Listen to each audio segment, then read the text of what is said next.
Tammie, one thing that I really appreciate that you had an experience where you were dealing with a life and death situation when it came to your daughter, Jaden. And so you experienced that groaning, that tugging on of heaven in such a deep, intimate way. Can you share a little bit of your story and your testimony? Because I know when I read it, it was just so encouraging and so inspiring and just really points the picture of how we're able to partner with heaven in these ways when it just looks like our backs are up against the wall, but we trust in him and that we cry out and we groan and we allow the Holy Spirit within us to take over in our situations.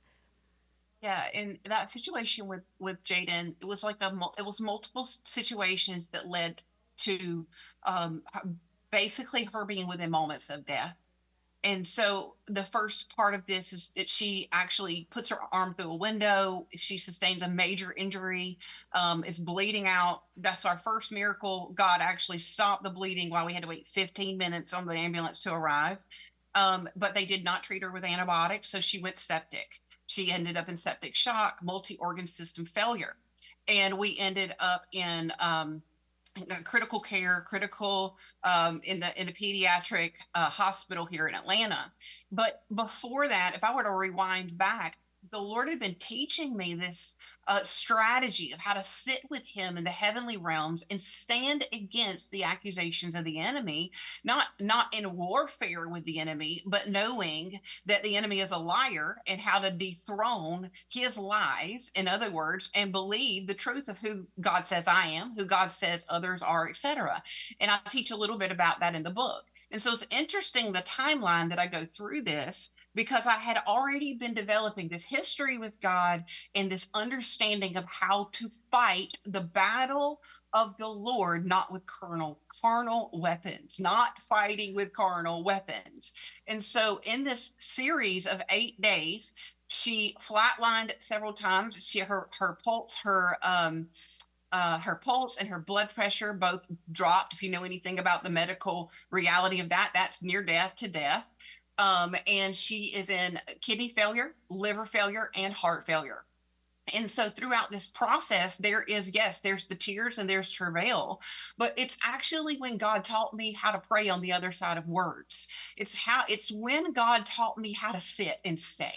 It's when God taught me allowed me to have hands-on understanding of how to sit in Ephesians 2:6 and move from the place of being seated with him in heavenly places to press my ear to heaven and see what is he praying, what is he saying, and what is he doing.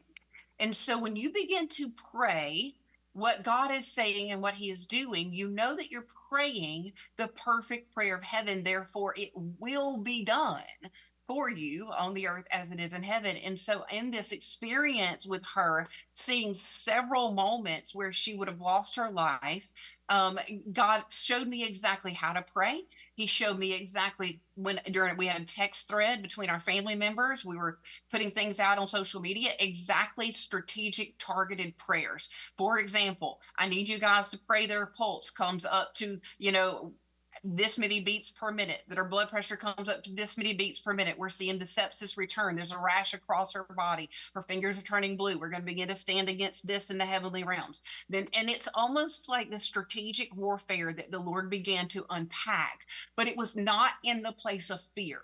And this is why this is so important. I'm not giving us a formula because people will, they've lost their children and it's extremely painful situation. I believe it's the mercy of God that he did not allow our child to die, and I'm able to stand on this side of it. But at the same time, there is something that he's teaching. He's teaching through this how to trust him when all hell is breathing down your neck, when accusations are being launched in your face, where the lies of the enemy say that you will lose, of how to stand where he's called you to stand and look above that warfare.